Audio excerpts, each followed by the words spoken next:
I just wrapped up our information session for our aerial yoga teacher training starting in October.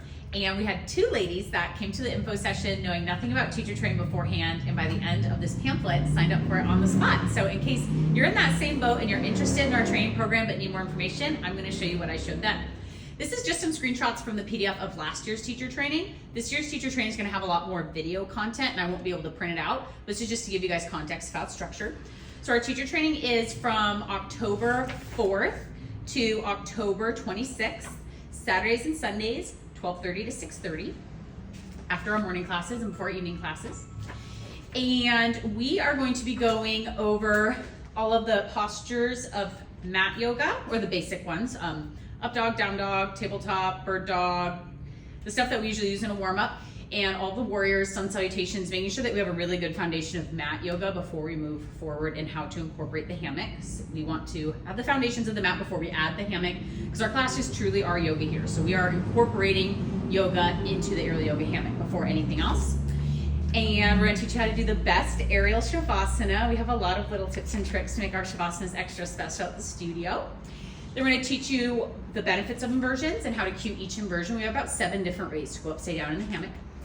And then you'll learn all of our flows.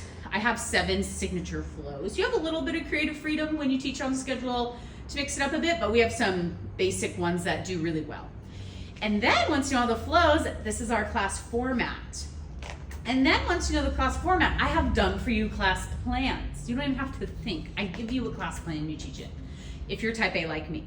If you're creative, you can make your own stuff up. And then also how to make a playlist. These are all of the times in class that our teachers start and stop the music so that we are moving with the music.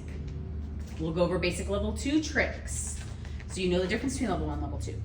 We're gonna go over the basics of contrology, classical mat Pilates, Joseph Pilates' first book. We're gonna go through that just so you know the foundations of mat Pilates, so that you know when you're doing Pilates and we're doing something else. Because something that's really important to me is if I'm calling a class Pilates, yoga Pilates, that we're actually doing Pilates when we're saying we're doing Pilates, and we're not gonna be doing jumping jacks and burpees or whatever, which is fine. We would just need to label class something different. So we're gonna go through contrology on the mat, and then I'm gonna show you every way that you can add the classical mat Pilates postures to the hammock.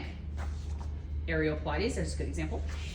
And then we'll also go over some contemporary Pilates moves or workout moves that we can put in yoga Pilates and the class format. Another done for you class plan spot. I have unlimited class plans done for you.